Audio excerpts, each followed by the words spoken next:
Thank you all for coming. My name is Iztok Smolic. I am the CEO of AgileDrop. We are based in Slovenia. We are a software development company and we also do Drupal. And there are two things that I never thought that I'm going to be paying money for. And one is tap water and the other one is a CMS. And here we are. And this is actually a story about an impulsive decision that I made in 2003. But I think it's more importantly, it's a decision that taught me to rethink how I look at Drupal, how I look at the CMS. So this is the pitch that Storyblok has. Create with joy, scale with intelligence, a headless CMS made for humans. So let me take you back to why I was vulnerable for this pitch in the first place. And there were two reasons. One were tactical and the other one was more strategic. And both turned out to be quite wrong because they were based on the wrong assumptions. And the personal is that as a CEO, I wasn't really hands-on in client projects anymore. And the closest thing that I touched was actually our own website. And I really got frustrated because we wanted to do updates on the website, and it all needed this machine to start working. And when I say machine, I mean like developers and all the deployment. And of course, we were busy with clients' projects as it should be, because those were paying the bills. But I still felt like maybe the problem is Drupal, and they think actually our clients think the same way, right? Maybe we are moving slow because of Drupal, but I don't think that I realized that this was the main problem. I guess the main problem was the process, not the technology itself. And I was looking at our simple website, a simple corporate website with a blog, with the contact forms, and I said, okay, so Drupal is this big bulldozer, and we are trying to dig small holes. So I guess the technology is not the right one for this case study. So my assumption was that we should find a simpler tool that is more human, it is more joyful. But there was another reason, and it was more strategical, because we were a company with 50 developers. 90% of our business was based on Drupal, and as we probably all noticed, kind of Drupal was slowing down, trending down. And so I thought, what is our hedge? How do we counter that? So what do we do if Drupal really declines and we have 50 people, how do we provide projects for them? So I took this also as an opportunity to find another platform, find another vehicle for growth for our agency. And I think here, basically the assumption was that if something has great market or great marketing, it's also growing, so it equals market opportunity. I don't remember when I saw Storyblok first, but I think that when we started going to other conferences, this logo showed up regularly. They were sponsoring all the events, and this was across all the events all the time. And it kind of baked in my mind that they must be successful, they must be doing something right. Otherwise, how could they have so much money to invest in this marketing? But what I didn't fully appreciate is that they actually, at that time, already gathered 140 million euros of investments. And they're an Austrian company. So imagine that money in the hands of Drupal Association or in the hands of actually agencies, right? It's an unimaginable amount. So yesterday we had an association summit, and they are still, or maybe even more, struggling with how to fund the association, how to fund the infrastructure. So this was a big part of their marketing engine. But I had a playbook that actually worked. So we started working with Drupal in 2009. Drupal was in a growth trajectory, not this exponential growth, but still it was a a perfect example of riding the wave, right? So we joined. So AzureDrop was incorporated in 2013. At that point, Drupal has become this enterprise level software, and we were there at the right time with the right team, with the right amount of people, and this was basically our vehicle for growth. So when I looked at Storyblok growth, or what thought to be the growth, I thought that this is actually now the opportunity to start early, to get on the wagon, so we could ride this as Drupal. So I looked at Storyblok growth, and I said, perfect, like we are just going to climb from there on now, right? And this seemed like a smart decision, data driven. I felt very smart about it.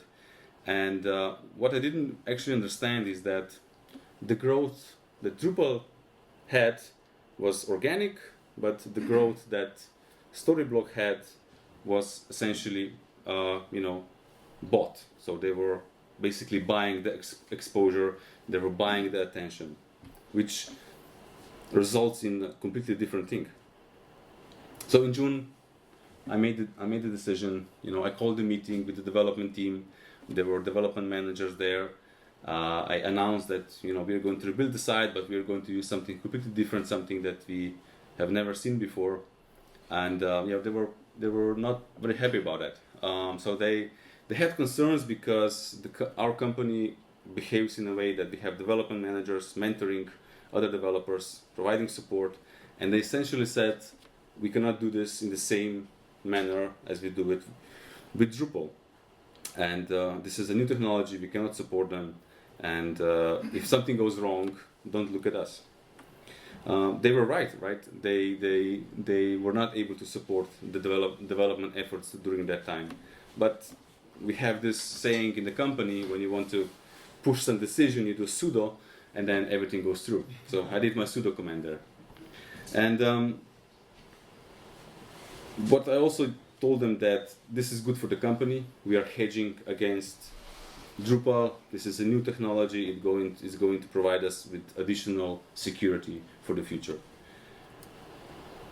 But when I was also researching the decision, I found that even SensioLab, which you probably know from the Symfony, so the creators of Symfony, they also at the same time also migrated their own website to Storyblok. To be honest, I don't know what it was before, but now it is based on Storyblok CMS. So I was looking at that and I was like, are they also betraying the whole system? Because Symfony could also choose Drupal or any other basically platform that is based on their framework, but they went through the same solution. So the question is, so if we as a company who was basically very loyal to Drupal or very bought into Drupal and SensioLab making this kind of decisions, is it us or is it just basically the good marketing that they were able to pull through for us to make us feel that this is the right decision to go? So I guess I should tell you more about Storyblok. So DrupalCon is here in Vienna. Storyblok is actually also headquartered here in Vienna. And actually right now, the Storyblok is hosting their own conference called JoyConf in Amsterdam. They have good clients, they have big names, and they have really impressive numbers that they are putting on their marketing materials. But the thing is that when I was proposing this session, this was a 45-minute session, and they asked me to reduce it to 20 minutes. So I figured that maybe the reason is that they don't really want me to pitch Storyblok. So I'm just going to go through. All right. Okay. What we discovered when we actually started building the Storyblok system. So the first major discovery was forms. I mean, a lot of those things are very trivial, and this is definitely one. So developers made the site, we were ready for testing. I was looking at the contact form, and I just asked a simple question: So how can we change the fields of the form? Well, we have to build them, right? We have to write the code for it, and then you will get an email from that. I was like, oh, so we don't have a form builder.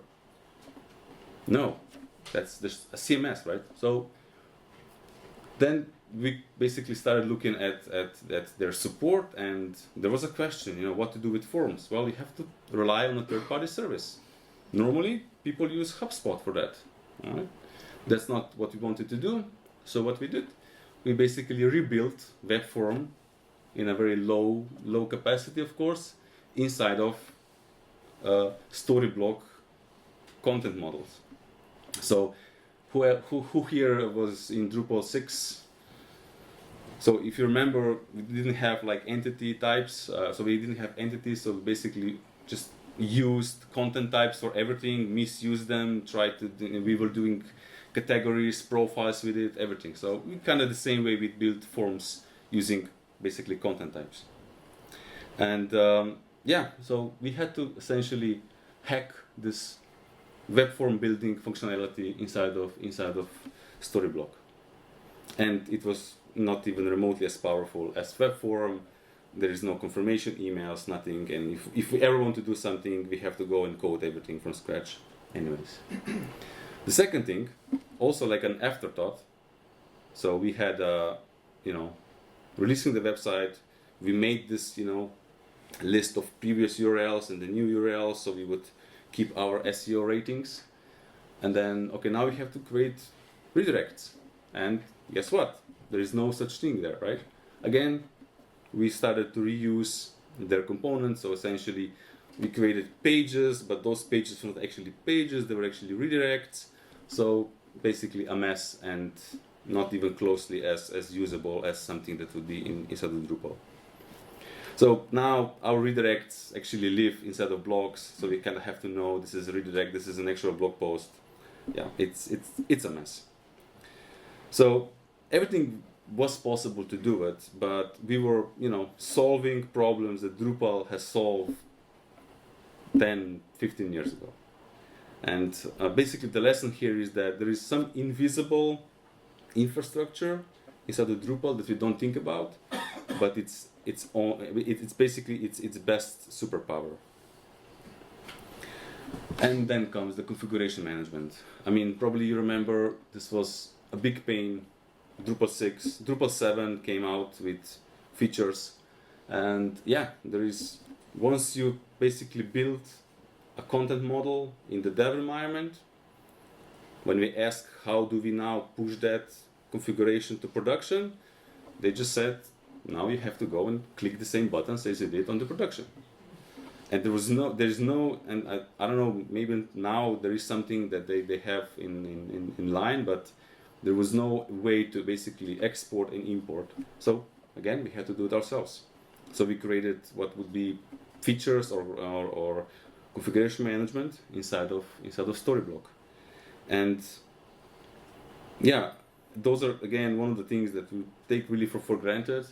But if you run a really modern process with DevOps, this is something that you basically have to have there. And then there was an actual incident where we really noticed that we are vendor dependent, and we had our space, which is their word for website, because you can have anything, but we mostly have websites. So we have this space, but it was our mistake that we have it on their development tier.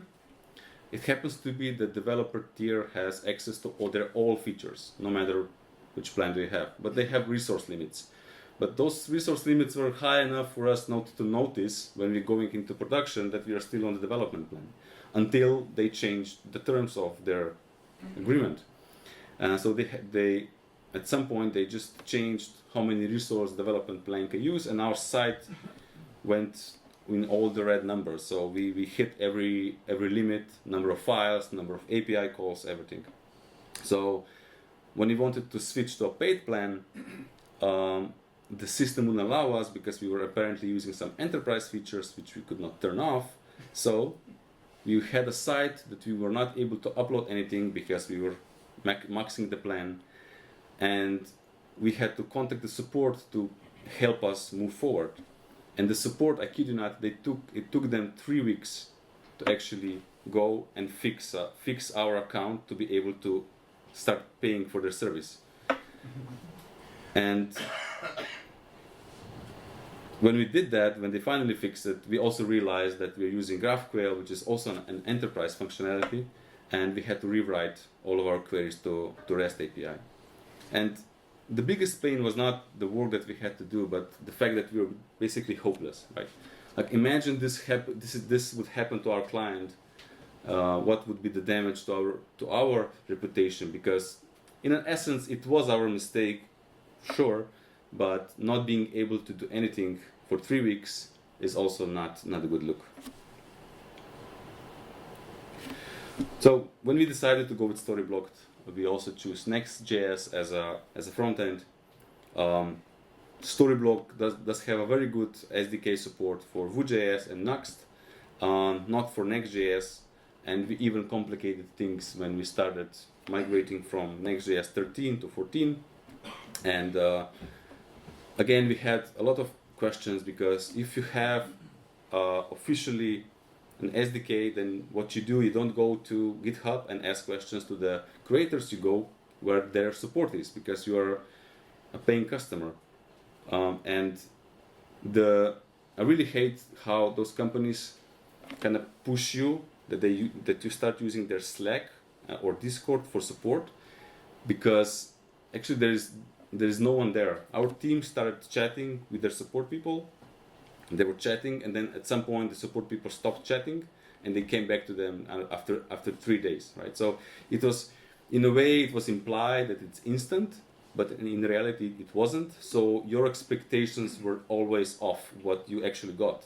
So I much prefer this async support like Drupal issue queue has, or GitHub issues, because you can at least expect that when you send something, a question or a request, you don't really expect it to be answered immediately. So your expectations and how your day is going to look, it's a bit different. So what I realized is that the vendor support and official support was actually much worse than the community support, and community support actually scales much better than the vendor support. And if you remember the pushback from the developers, yeah, they were completely right. They could not support our developers. We were doing stuff that we didn't know how to do it, and we needed help from the best developers, and they could not help them. There was no community to fall back on, and essentially every problem was a custom solution, which meant a lot of research and doing the work. So in Drupal we have our most experienced people have 20 years of community knowledge. You can find problems that others solve, and this is the way that you can move forward. With Drupal we were on our own, but even worse, we were also dependent on them, because also in terms of community, they create these spaces for the community, but nobody's actually active there, because the notion is that there is a paid support anyway. Why would someone step in and try to help another person? So you can see this clearly. And I guess there's also this invisible infrastructure of support there, which we also take it for granted, because we don't write it anywhere. We don't advertise it, but it's there, and you can ask every developer why they like Drupal is because of the community and the support they can get. So the developer experience is not just about API documentation. It's basically the ecosystem that really helps them. So if you go back to my original motivation, that I wanted to update our website without calling the developers. That promise, did it came true? Not really. I mean, to be honest, it's basically the same. If I have something bigger to change, I still need the development. I guess now it's even worse because we have less experience of the systems that we're using, so it's even a bigger burden for our team. And sometimes we cannot even fix it ourselves. We have to rely on some other vendor support. So I think that we traded constraints that we understood that we could solve for constraints that we didn't understood and we couldn't solve. So, and I think that every platform has a constraint, but I would now rather have and use a platform that have the constraints that I can also influence and control it. So I want to basically do is what can we learn, or what did I learn from this experience that kind of taught me about positioning Drupal overall. Because I think that Drupal tries to compete with Storyblok, tries to compete with other comparable systems, and I think it's really an impossible job, and we cannot really compete in that space, because we're going to lose. And every cloud SaaS-based CMS marketing page says that we are building the CMS of the 21st century, and I think that Drupal is the CMS of the 21st century. We are battle tested. We have 20 years of experience. It's owned by the community. When some things break, you can fix them, and it's kind of a boring choice out of everything, but I think it's the best choice, because boring choices are mostly the best choices. And I don't think that we need another VC-backed platform for us to be able to go into the next century, or to have this innovation, because they're mostly operated with good marketing, where in reality our customers, our stakeholders, they need sustainable, controllable, and proven technology. So if Drupal tries to compete in the headless and SaaS and cloud space, we have almost no chance. Companies like Storyblok and their investment, they have 240 employees, and their model, which is SaaS, software as a service, is basically designed to be aggressive on growth. It's designed to be spending money on marketing for growth, and it's impossible to compete in that market. And we shouldn't try, because I feel like that's kind of playing the game. We are playing a game that we don't know the rules by. So if Drupal is this is a solution, so what is it? Its positioning. So I think it's still the best positioning is that it's self-hosted, and it's an open source system. And those qualifiers on itself aren't weaknesses, because I think that at some point all the competition tries to say that. So the cloud is better, vendor support is better. And I think that if it's something is self-hosted, it means that you can put it on your infrastructure, or you have the ability to do so, and you have access to it. You can fix it. You can do with it whatever you want. Because when Storyblok changed their pricing tier, we had nowhere to go. We had basically nothing to do. So with Drupal, we will be in control. Open source means that there is no lock-in, there is no limit on the flexibility. So when we need to customize something in Drupal, we do it by essentially improving it, either by contribution, or we can write our own integrations. But when it comes to customizing Storyblok and other solutions, it's basically almost hacking it around and putting duct tape around it. And looking at Storyblok, it's really only a CMS. It really takes out the form builder element of Drupal. So it's I guess I only now find meaning of the word digital experience platform, because before that I think that was just a marketing buzz as well. But if you look at something like Storyblok, that is really a CMS, where if you can plug into Drupal many other things, you are essentially way more than that. And I think that we should be really we should stop apologizing for Drupal and start being proud of what makes it different. But on the other hand, my strategic concern wasn't completely wrong, right? So at AgileDrop, we work with agencies, and in the last couple of years, we did saw a decrease when it comes to new projects, new builds. So in that sense, we do need to find some hedges around it. We do need to find some other channels and some other opportunities. But I think that even though agencies right now don't maybe have enough work, and because we see that they have enough of their own resources, or they have no new builds, we probably should find a way forward for that. And I think that what we wanted to do is we want to diversify with something that was trending, and the problem was that what we realized is that the marketing around Storyblok was bigger than the actual product, and we fell for this trap. So I would really advise anyone who is looking at other solutions to look at the actual demand, not the marketing or not the attention that solutions have, because essentially there were no RFPs asking for Storyblok. There were no agencies saying we don't know how to use this. There was essentially no demand for the last 2 years. That we had 2 projects on the table, nothing serious. Everything was smaller.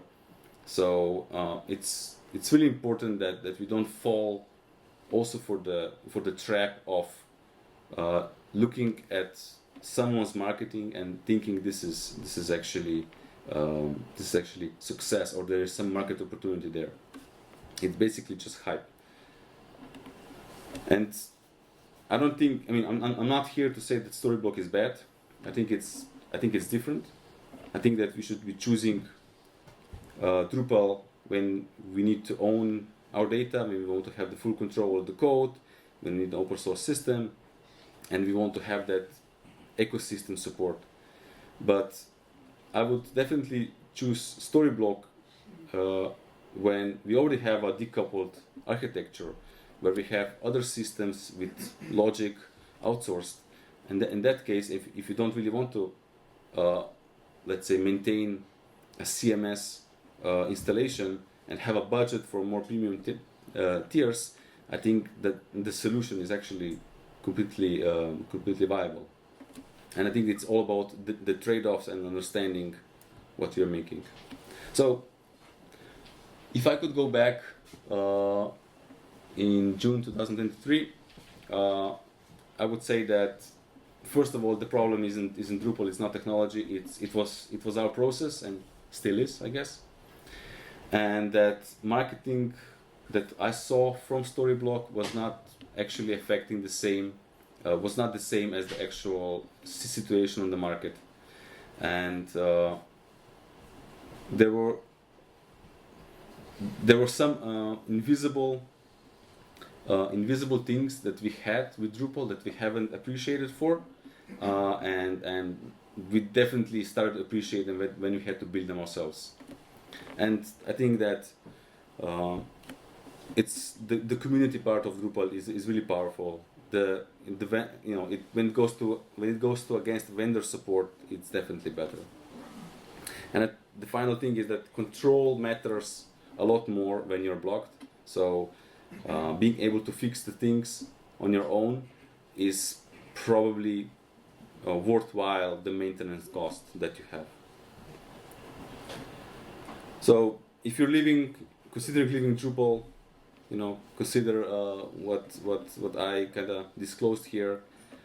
If you're an agency looking for a new market, pay attention more on the actual demand, not the hype that you see from the platforms. They have a bunch of money to persuade you, maybe first, then the clients, because at the end of the day, they are using the agencies to sell to the clients. And we also became Storyblok partner, and there were no actual leads coming from their end. So it's all about hyping up in the market and hoping that something will stick. Where you could make an investment, maybe putting your whole company on the line for this. So yeah, this was the story of our let's say migration from Drupal to Storyblok. We learned a lot of things, and I hope that we kind of helped you avoid those things at all.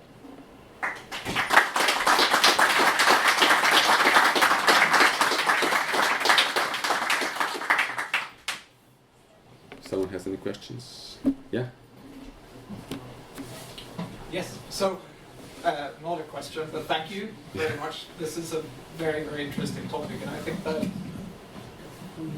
But there's not much time left, there's another session. There's another session? Okay. We often forget that we are fully featured Yeah. in our CMS bubbles. And yeah, it doesn't work with these one-trick ponies. No. But maybe there's a lot of talk in the hallways. Sure. Thank you.